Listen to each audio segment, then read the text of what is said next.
नमस्कार विद्यार्थी मित्रांनो, आपलं झेंडे अकॅडमी शैक्षणिक चॅनलमध्ये स्वागत आहे।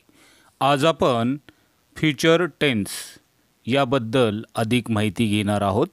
फ्युचर टेन्स भविष्यकाळ यामध्ये 4 प्रकार पडतात। त्यापैकी पहिला प्रकार आहे सिंपल फ्युचर टेन्स, साधा भविष्यकाळ।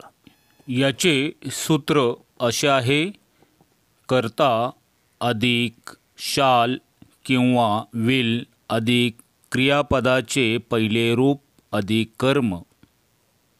याचे एक उदाहरण बघूया आपण।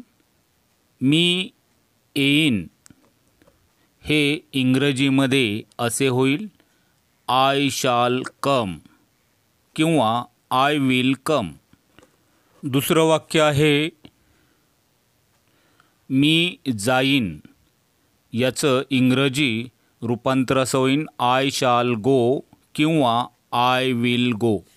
यामध्ये आय आणि उई पुढे शाल वापरतात, परंतु आत्ताच्या इंग्रजीमध्ये शाल न वापरता फक्त विलचा वापर सगळ्या कर्त्यांपुढे केला जातो।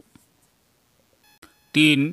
मी त्याला उद्या भेटेन, I shall meet him tomorrow किंवा I will meet him tomorrow. 4. त्यांचं पुढच्या आठवड्यात लग्न होईल, they will get married next week. 5. हा रंग उद्यापर्यंत पूर्णपणे वाळून जाईल, this paint will completely dry by tomorrow.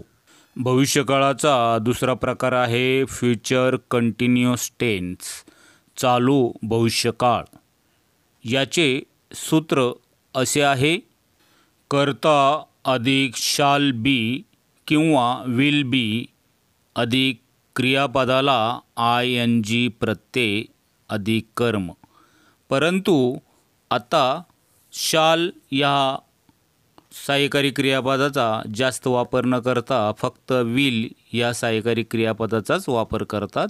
परंतु मी इथे दोन्ही प्रकारे वाक्य देत आहे। आय आणि उई पुढे शाल वापरण्याची प्रथा आहे।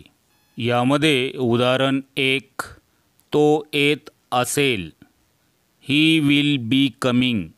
2, मी उद्या या वेळेस शिकवत असेल, I shall be teaching this time tomorrow.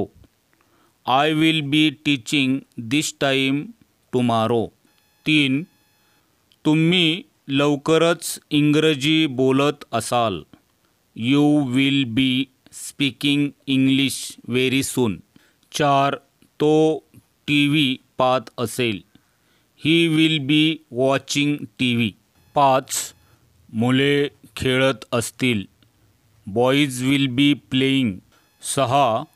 तो तुझी वाट पाहत असेल, he will be waiting for you. पुढचा प्रकार आहे फ्युचर परफेक्ट टेन्स, पूर्ण भविष्यकाळ। भविष्यकाळामध्ये एखादी क्रिया पूर्ण केली असेल तर त्या सगळ्या क्रिया पूर्ण भविष्यकाळात येतात।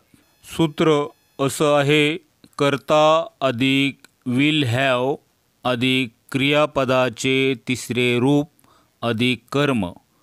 याचं उदाहरण क्रमांक 1, बस सुटली असेल, the bus will have left.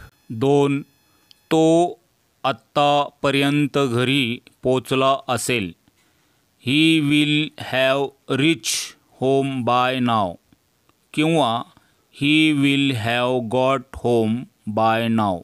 3, माझी परीक्षा 15 मार्चपर्यंत संपलेली असेल, my examination will have finish by the 5th of March. 4, त्याने ही बातमी ऐकली असेल, he will have heard this news.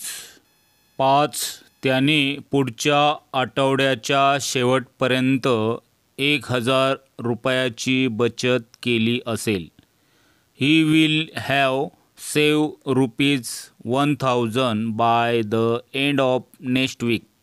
भविष्यकाळाचा चौथा प्रकार आहे फ्युचर परफेक्ट कंटिन्युअस टेन्स, पूर्ण चालू भविष्यकाळ.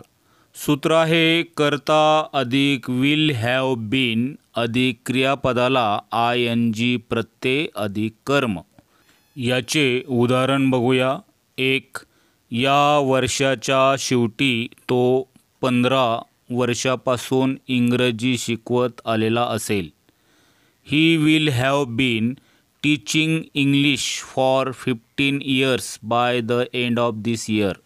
दुसरं आहे येत्या ऑक्टोंबरमध्ये मी हे पुस्तक 10 वर्षापासून लिहित आलेलो असेल. Come October I will have been writing this book for 10 years. 3. या महिन्याच्या शेवटी आम्ही इथे 5 वर्षापासून राहत आलेलो असणार. By the end of this month we will have been living here for 5 years. विद्यार्थी मित्रांनो, भविष्यकाळ हा अतिशय महत्त्वाचा आहे.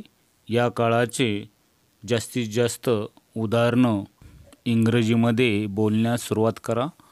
विद्यार्थी मित्रांनो, झेंडे अकॅडमीच्या शैक्षणिक व्हिडिओला लाईक करा, सबस्क्राईब करा. नोटिफिकेशनसाठी बेल आयकॉन दाबण्यासाठी विसरू नका. धन्यवाद.